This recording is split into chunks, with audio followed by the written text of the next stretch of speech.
Gear up, because this is the Fuel Your Marketing podcast, designed to accelerate sales and grow your business. Let's welcome your host, Arti Sharma. Hello and welcome to yet another show of Fuel Your Marketing. Today's session is very, very exceptionally great. It is an important session. So if you're driving, if you're on your way to a commute, or you're listening in one of your dull moments, I can promise you that this episode is going to definitely transform your life and reveal your genius, because today's guest is a very special individual who has spoken at various conventions, conferences. He's a motivational speaker, author of 9 books. He's a life and success coach, an entrepreneur himself, and also has a training program and mastermind for organizations, individuals, and entrepreneurs. He's known to be the catalyst for living with brilliance. It is my extreme pleasure and honor to bring on board here with me as our guest, Simon T. Bailey. Simon, welcome to the show. Thank you so much for having me. So good to be with you. Thank you. Thank you very much. You know, Simon, I read a quote from Zig Zigler, and I know that you worked with him on, you don't build a business, you build people, and then people build your business. How true is that, isn't it? It's very true, because there are businesses that focus on profit, but it's people that really give purpose to the business and bring customers back time and time again.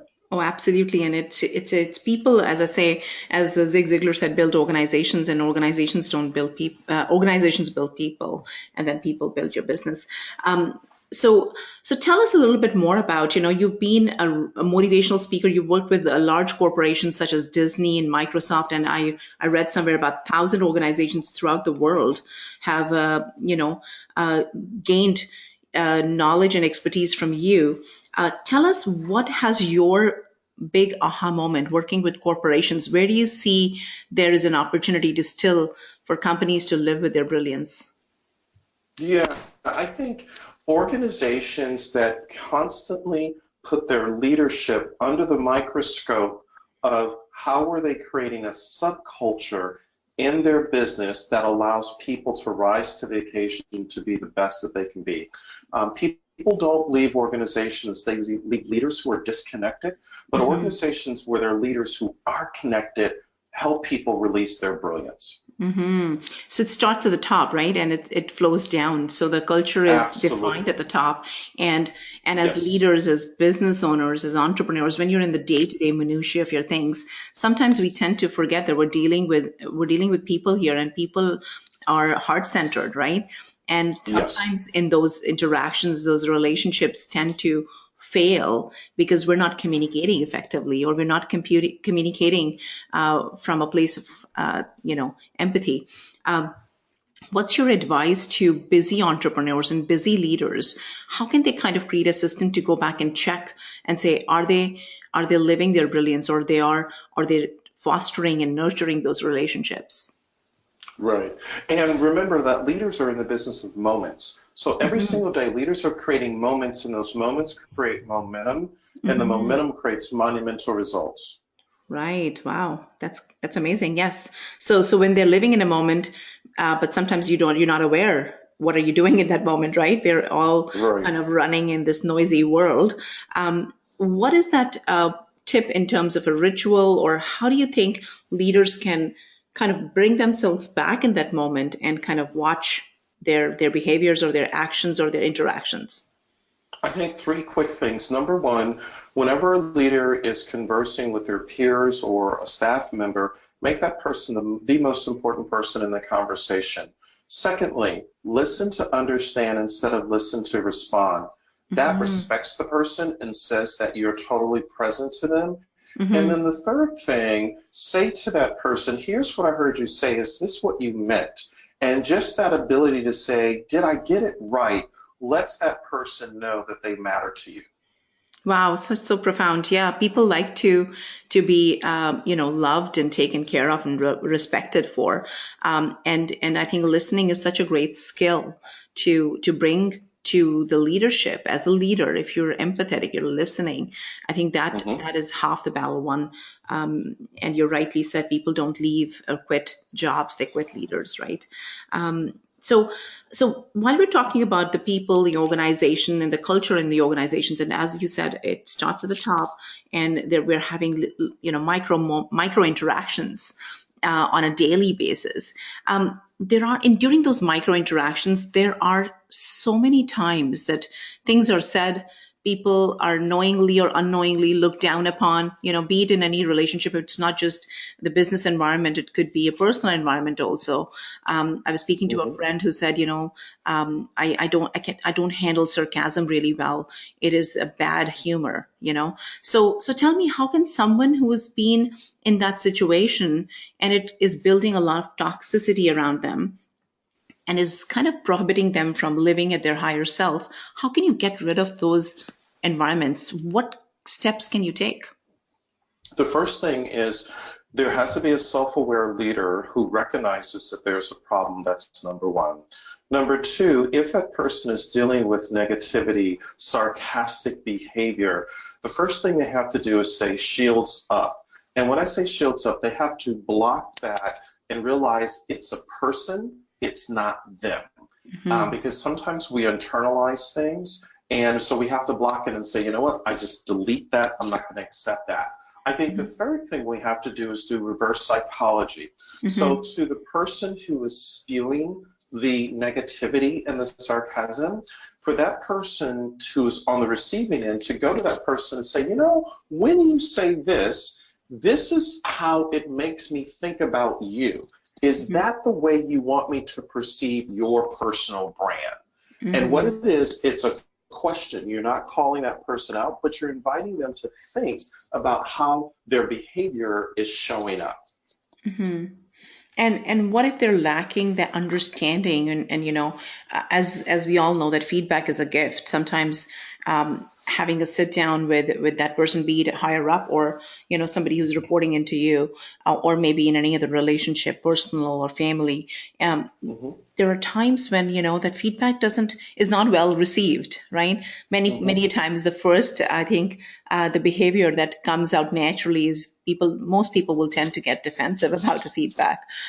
Sure. So how do you handle that? Even if you've tried, I've had situations where not personally dealing. I have an amazing team and brilliant relationships around me, but there are times when you're dealing with children. Let's say you call them out, they will get defensive a little bit, right? So we have a child within ourselves. How do you handle that defensive approach in those environments? I think, first of all, to respect the person, don't attack the behavior. And after you've given that person feedback, then perhaps go to another source who may be influential and have that person's ear that can share with them, here's how you are coming across. I think there's always a way to get to a person, and there might be somebody that they respect that can help them course correct. Right. And I read your book, The Brilliant Living, the recent book that you've written. And in there's a chapter about feedback and specifically around career and business. And you shared about the proactive feedback, right? And yes. You said it's an even better gift. And it so resonated with me because sometimes we wait for an act to happen or something to happen in order to go back and give a feedback. I think culturally, if organizations can build a system to have more periodic reviews or performance evaluations or I would say growth planning or succession planning sessions with their teams and their leaders, I think it'll make life much easier in the corporate environment, won't you say? Yes, absolutely. So, what we talked about people, we talked about how we all bring different dynamics in any environment, as individuals, as business owners, as entrepreneurs, because this session is going to be more related to living on a higher vibration, living with a purpose and your brilliance. When people are in a work environment or any kind of a marketing message, let's say, has to be relayed as well, or any kind of other organizational communication has to go out. There has to be a clear vision, of course. But what, in your experience, creates a great organization to the one which has everything there but are still kind of struggling to shine?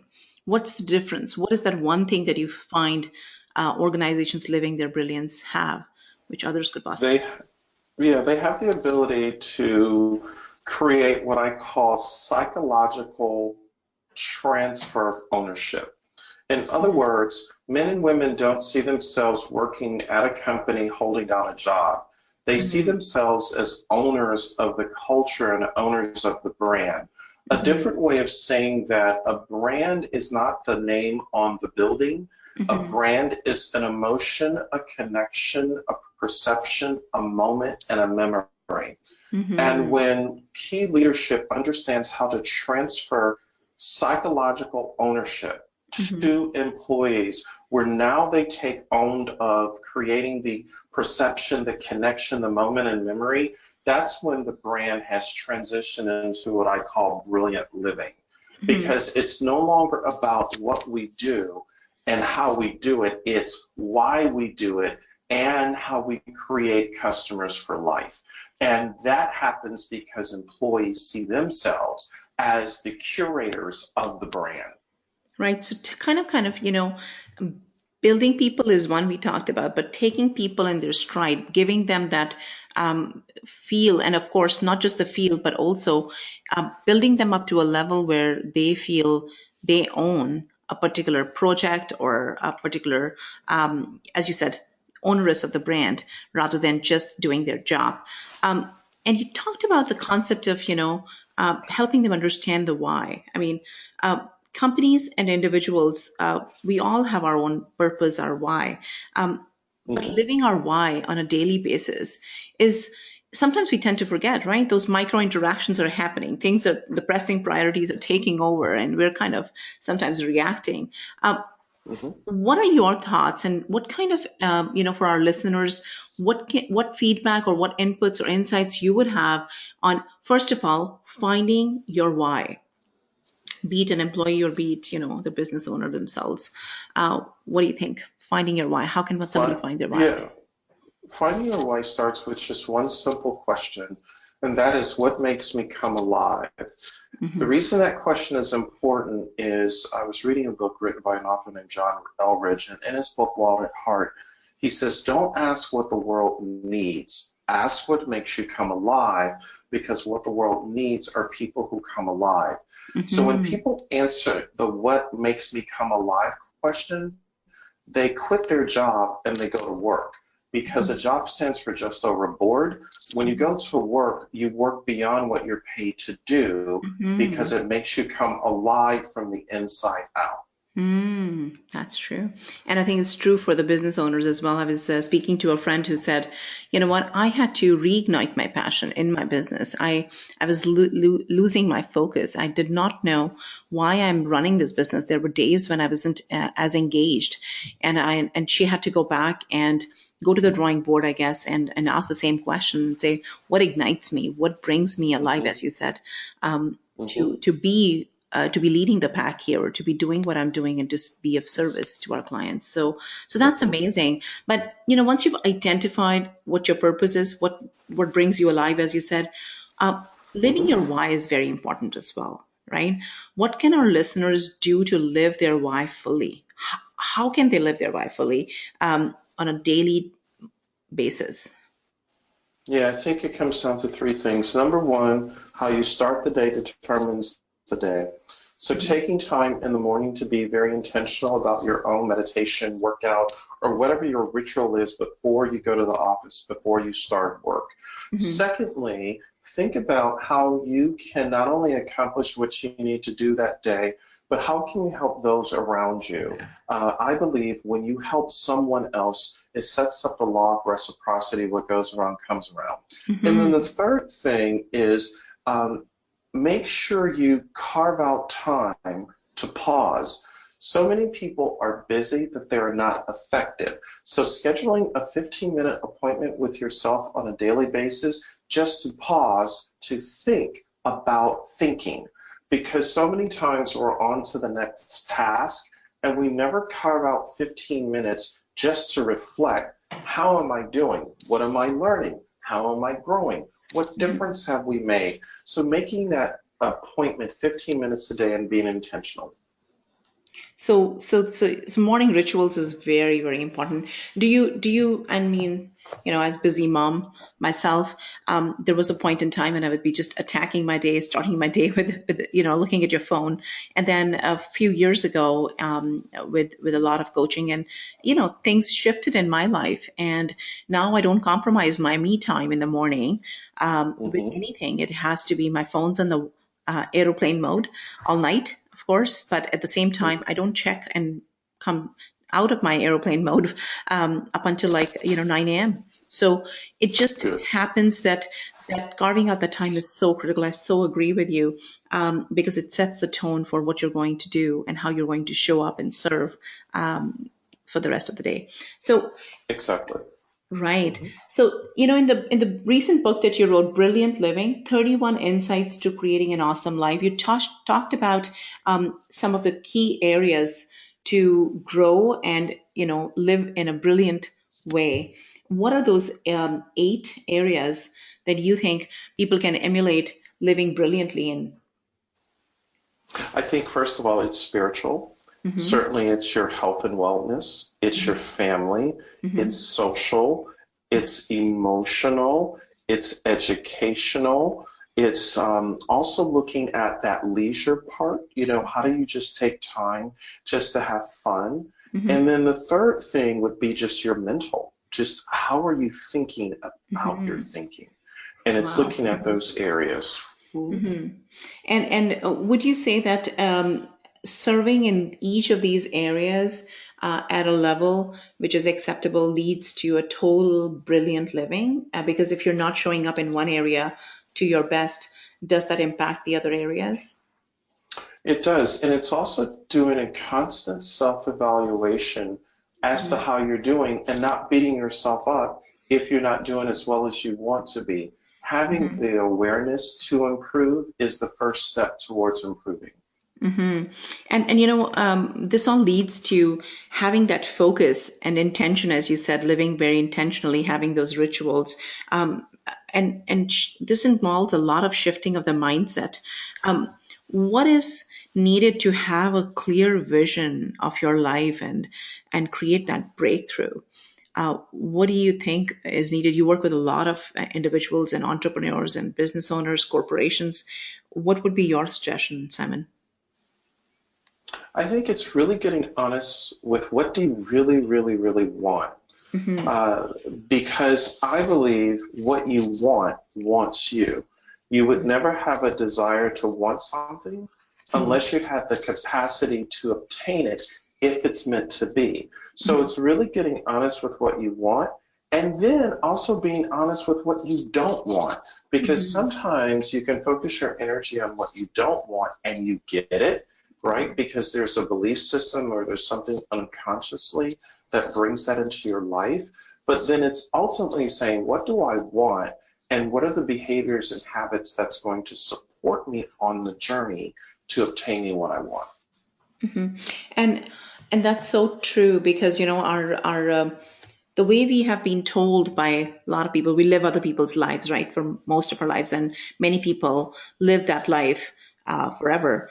And I this kind of brings me to another quote from our friend Steve Jobs. He said, welcome, and your time is your time is limited, so don't waste it Mm, living someone else's life, right? And absolutely. sometimes, yeah, getting that clarity is so important, as to say, what do I really want in life? Why do I do Hmm. what I do? And how can I show up? Um, Hmm. and I highly, highly recommend our listeners who are, listening to this podcast, please go to Amazon.com or Simon's website. The link will be in the notes, and kind of pick up that book, Brilliant Living. It has 31 insights to create an awesome life in the 8 areas that Simon just mentioned about, creating that area of growth and brilliance in your spiritual life, in your family relationships, career, business, emotions, your social life, your finances, your mental abilities, your health, and health comes to the top for me. But that's amazing, Simon, that you've kind of packaged your life experiences working with so many organizations into several of your books, 9 books you said. And of course, you're definitely a thought leader. But with that said, I do have a few more questions. Sure. And I want to kind of lead us into relationships with not just team members, but also customers, creating that epic experience for our customers. You worked at Disney. You shared at a conference when I first met you, you shared about the experience that Disney creates for their class customers, right? How can companies, individuals who are dealing with people and dealing with clients and customers create that epic experience? What is it that they need to do in order to create that experience to wow people? So 3 things. Number 1, every company listening to us, they have to start with what are their rules of engagement? How do they onboard people? How do they orient them around the once upon a time? How did this business start, and why is this business in business? Because if you're in business just to make money, that gets boring really quickly. You have to give people the meaning behind the business. So that's number 1. Number 2, then ensure that everybody understands their role and how they intend to go the extra inch, not the extra mile, the extra inch in creating an experience for that customer. So this really deals with the employee experience or the vendor experience, the contractor experience, because people can't give what they don't have. They cannot give what they don't receive. So it really starts with really ensuring to borrow a line from Disney, the chip is embedded in the head, that people get it, right? And then the third thing is, when you think about your customers, remember that there's a difference between a transaction and a relationship. Relationships are the currency of the future. So how do you approach each customer and look at them through the lens of lifetime value? That if you have a relationship with them, it doesn't matter how much the cost of the experience. When they believe that they have a relationship and they're not a transaction, they will become the unofficial marketing department for that business. Oh, absolutely. I mean, referrals and your clients are the biggest source of referrals, right? And those referrals come only when they feel they are getting that experience and they're part of your organization in a way. We call our I'll track back to the conference when you shared about the customer love, right?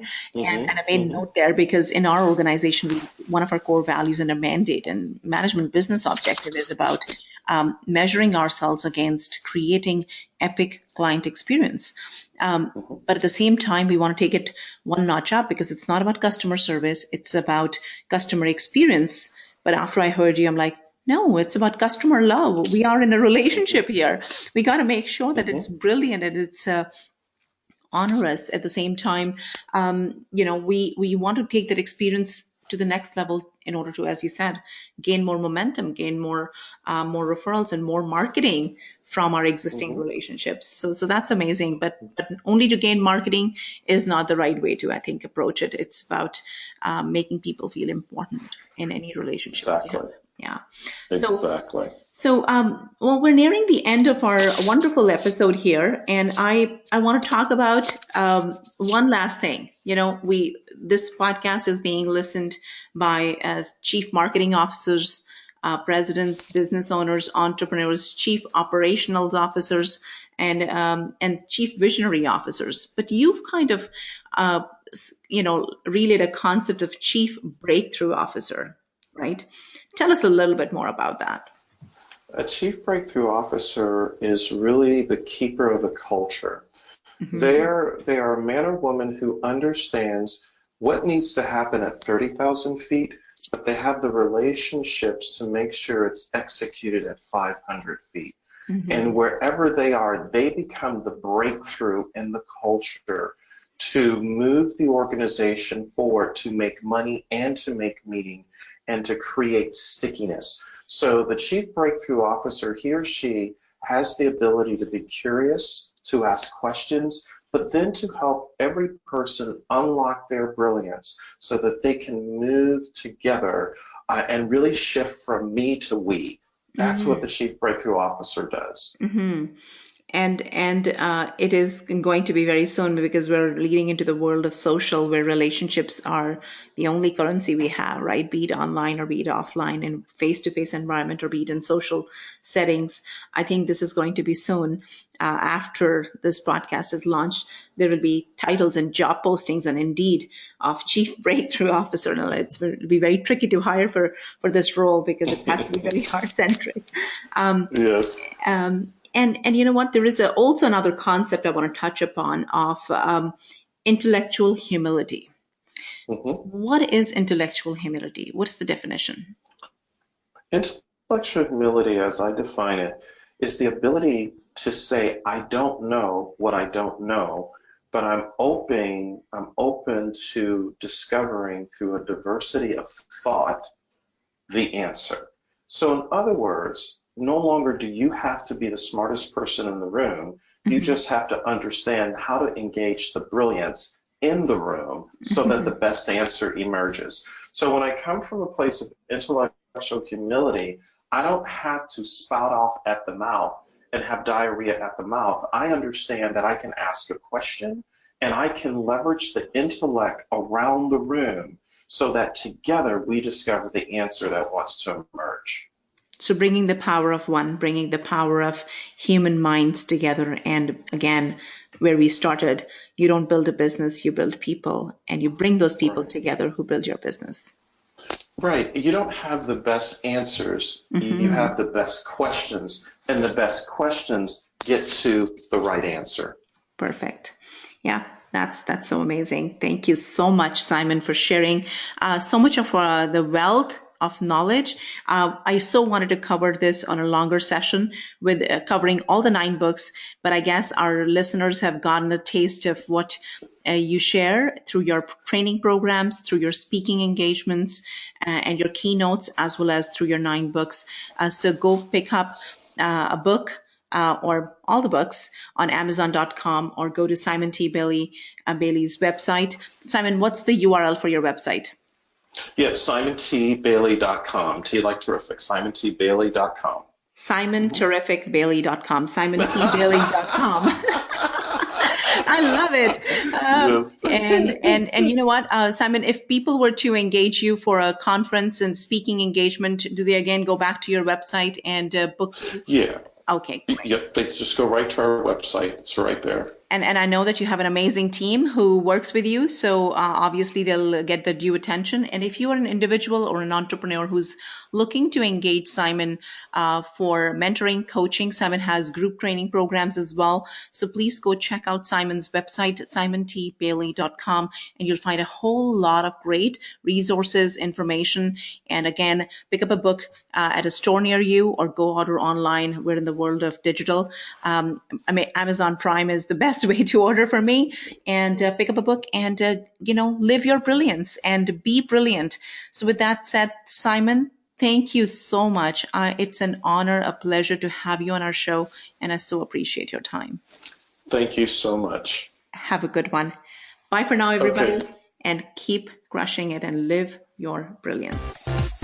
Thank you for listening to the Fuel Your Marketing podcast. For more episodes, visit www.fuelyourmarketing.ca.